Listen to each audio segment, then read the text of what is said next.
Okay. Good morning, everyone.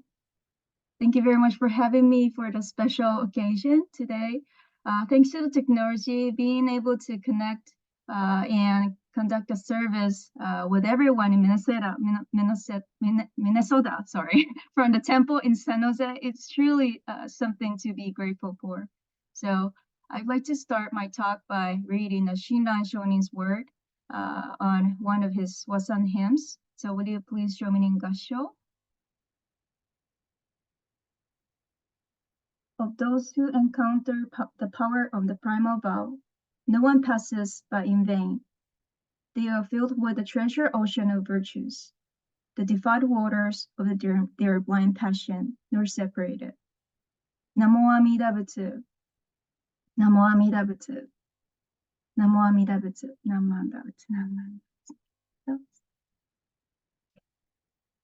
Okay.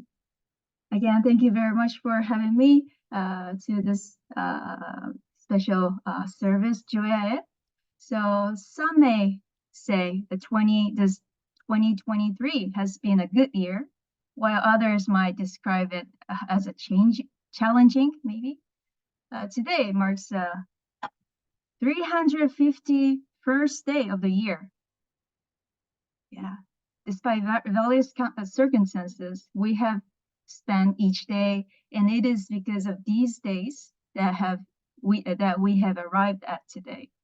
So I'm so grateful for the opportunity to share my appreciation Dhamma with everyone in the last service of the year. So sounds a bit same as the year end approaches. Everyone comes together for the mochitsuki, mochi pounding. Do you know what the mochi is, right? So today, coincidentally, Dhamma school kids and family are doing the mochi making at the gym today. And then does this sangha also have this tradition? I'm not sure, but yeah, freshly pounded mochi sprinkled with sugar and soy sauce or coated in kinako soybean flour is so good. Yeah, I hope you will try it. Yeah, I love it. Yeah, and then it's so good with sweet bean jam, anko. How about all of you? What's your favorite kind of stuff with the mochi? And then which type of sweet bean paste do you prefer? Personally, when it comes to mochi, I prefer smooth type of sweet beans to mashed one.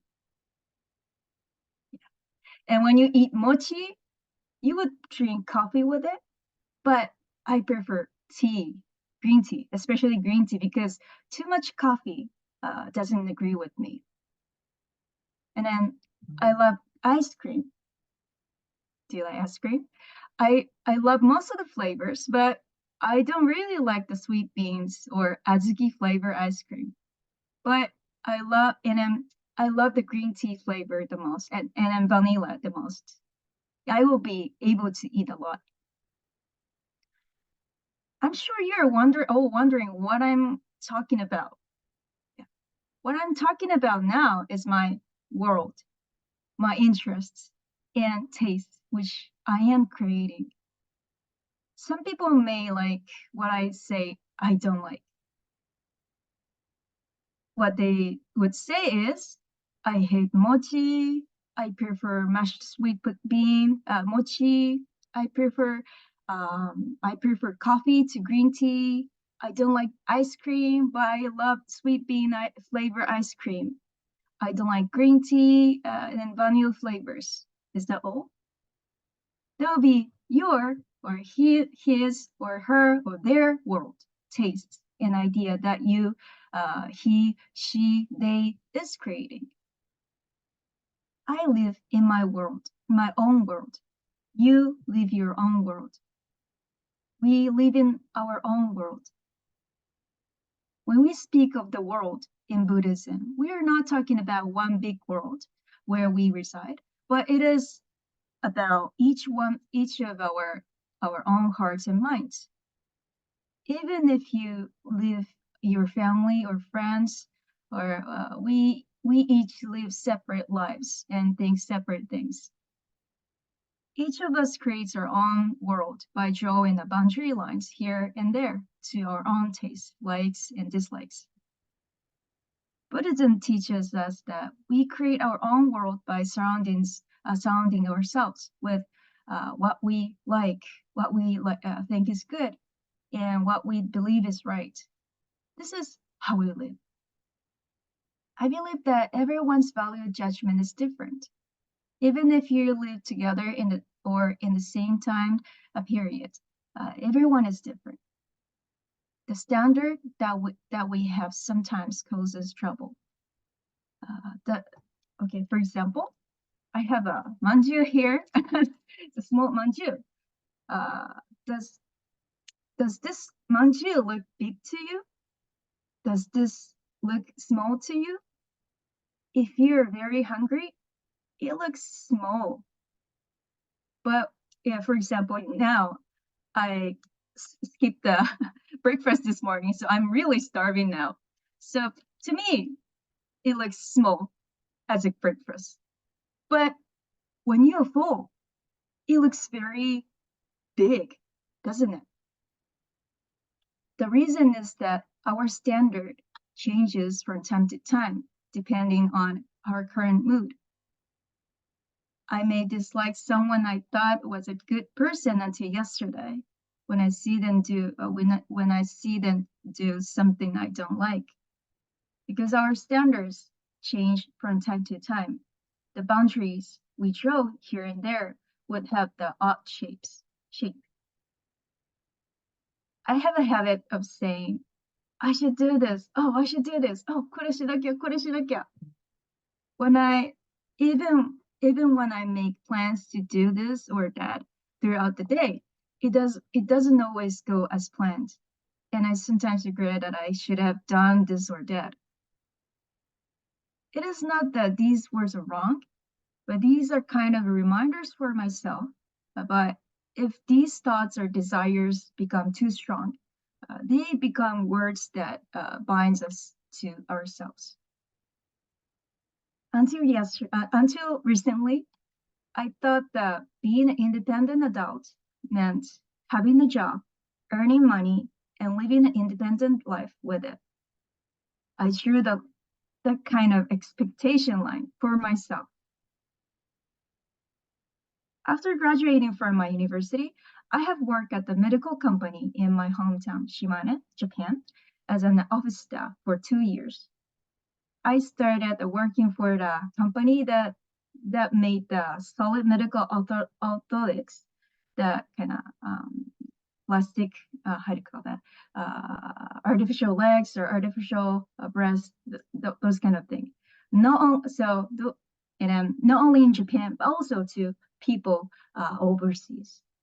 So I had to study English in college. So I thought I could be involved in overseas affairs. But in reality, even though I could read and write English, I was not a good speaker. And I have never done any office work before, so I was not someone who could hit the ground running. And I renting my apartment, working and living on my own. This was my ideal image of a working and mature adult. I wanted to be like that. So I decided to work hard and rent apartments and make a living on my apartment. I live on my own. And I started working at the company for a few months, and things were not going well. I was doing clerical work, but I kept making mistakes, from answering the phone calls to copying documents to serving tea to the customers, and my boss kept scolding me every day. I felt ashamed of myself because I thought I was trying to do my best, but it wasn't working out. Gradually, my boss began to unreasonably hard on me, regardless of whether I was making a mistake or not. At first, I tried to keep smiling at all times, to enjoy working, but gradually it became hard to force myself to smile. Perhaps I was disliked by my boss. I was so immature at the time, so my fear of her came out in my attitude. And I think the relationship with my boss deteriorated even more. It became more and more unpleasant for me to go to work, and I couldn't enjoy the life at all and didn't know what I lived for. And gradually, I could not sleep at night. One day after 2 years, on the way to work, I felt chest pain and I was kind of hyperventilating and was unable to move from my car. And then I went to the doctor's office, and the doctor told me to take a leave of absence for a while. And after a while, I quit my job. Then I decided to move out of my apartment where I was living alone and went back to my parents' house. I had nothing to do during the daytime on weekdays when everyone else in the world was working. I didn't feel like doing anything, and I was idly watching TV all day long. I had that boundary line and a decree drawn to myself that independent adults were supposed to work and earn their own money to make a living. So I really hated myself for being the opposite of what I wanted to be.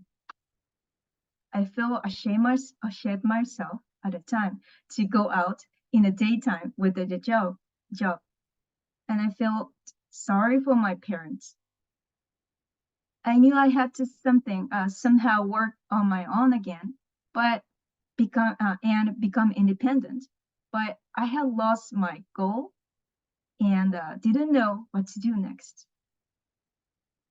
And after living like this for about 2 months, maybe she didn't know what I was in such a state of mind, but my grandmother, who lived with my family at the temple in my parents' house, taught me something like this. Hey, Etsuko, if you have nothing else to do, why don't you try studying Buddhism?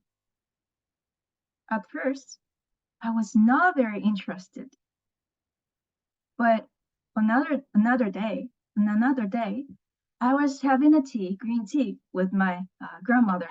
She said, "Hey, Etsuko, I heard that there is a man who was a Buddhist minister serving outside of Japan."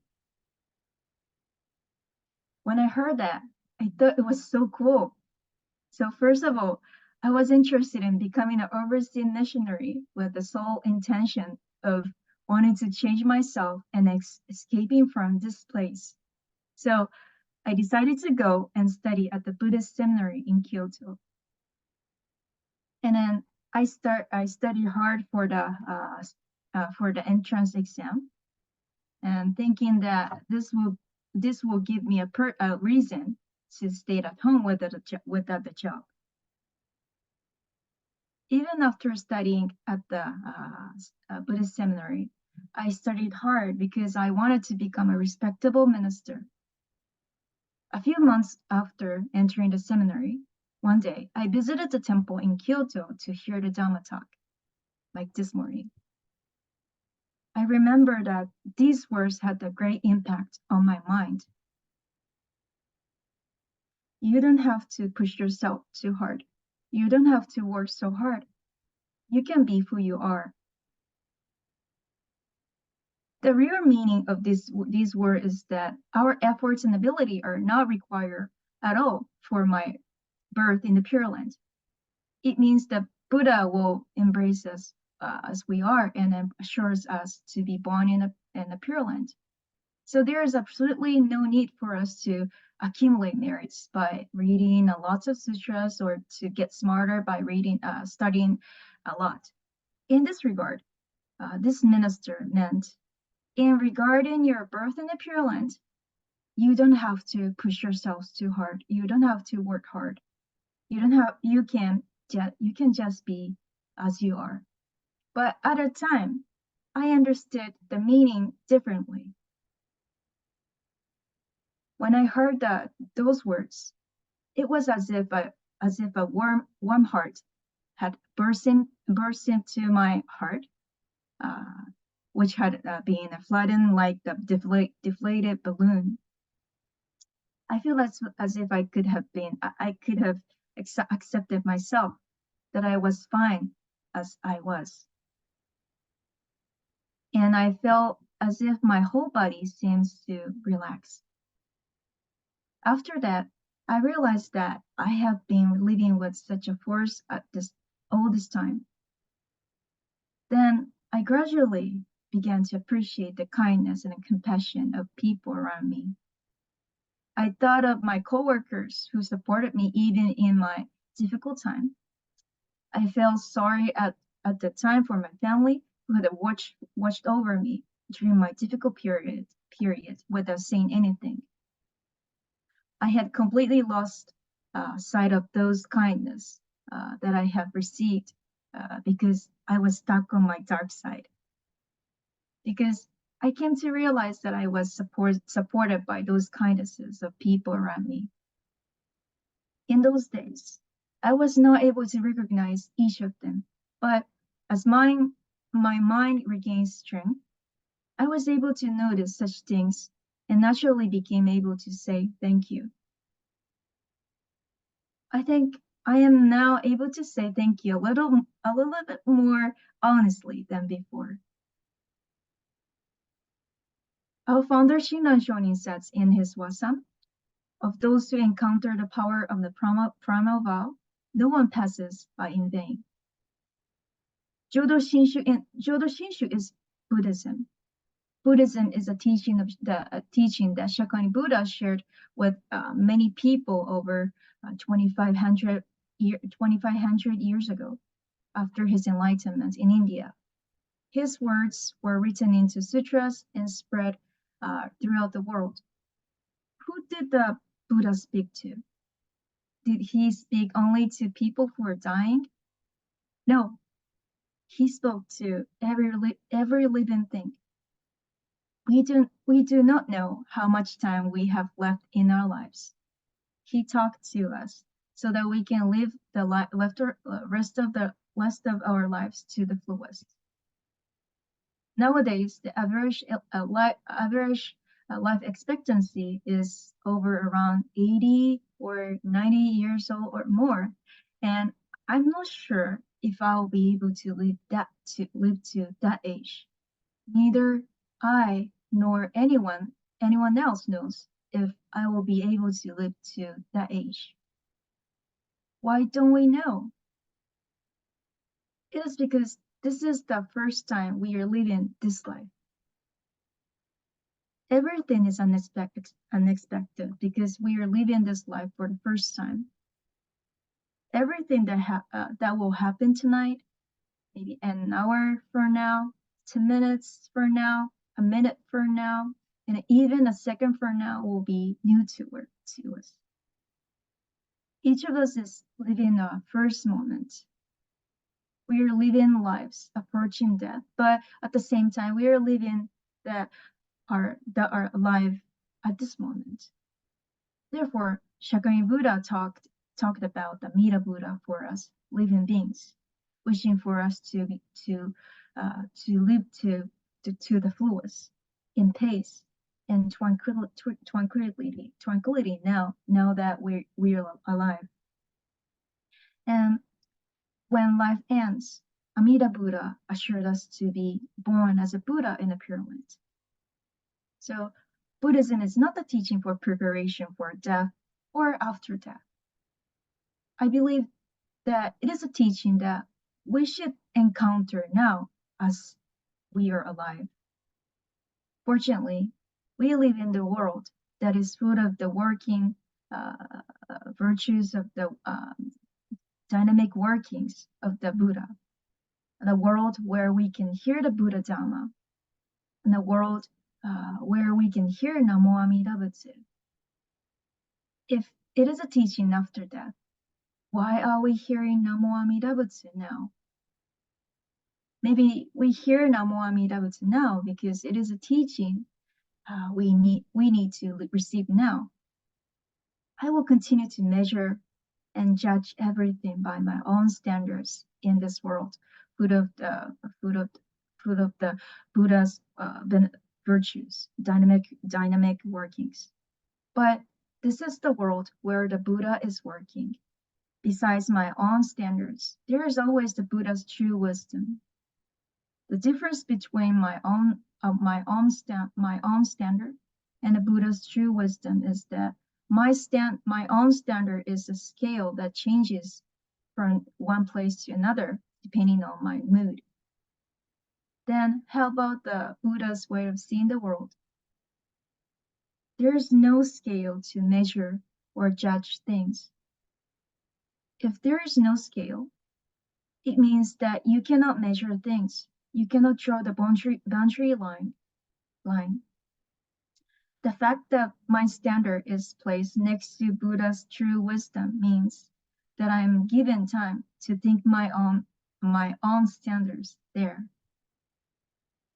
Was this line really necessary? Is this line really right? Something like this. I guess it gives me time to think about it. Was that line drawn in a transient fit of anger? I believe that we are called upon to ask the question. When I believe that the independent adults should earn their own money and live off that money, a thicker and darker line were drawn by myself there. But now I look back on myself and I think that it has become a much thinner and thinner line than it used to be. I think my immaturity sorry, is still in the fact that the line is not completely gone. Then I'm starting to live a little easier than before. I'm starting to at least a little less disgust with myself than before. If you encounter the Buddha's dynamic working, it will change your mind in this way. I think that thanks to Amida Buddha, it has become a little easier to live. But unfortunately, even when I hear that I'm embraced by a Buddha in wisdom and compassion, I cannot recognize it because it is a dynamic working. It has neither color nor form, and I cannot see it and touch it. Therefore, in order to reassure me that everything is all right, the Buddha speaks to me in the name and the voice of the Namo Amida Butsu. Therefore, I can say there's a great gratitude to be able to have an opportunity to pay attention to Amida Buddha through putting our hands together in Gasho in front of the altar at the temple and in houses in our busy daily lives. It means that we have an important place to be free from any calculations, judgments, and prejudice. And it is a special place to be able to mindful that each life is equally accepted as a brilliant life whenever we are in any situation. It gives us a strength and gives a great peace to be us, who you are here and now. Thank you very much for your kind attention. I hope the next year, 2024, we can continue to live each day appreciating the compassionate heart of Buddha as a foundation of our heart. Thank you very much. I'd like to close my talk with saying Namo Amida Butsu and Gasho. Please join me in Gasho. Place your hands together at your heart center. Namo Amida Butsu. Namo Amida Butsu. Namo Amida Butsu. Namanda Butsu. Namanda Butsu. Namanda Butsu.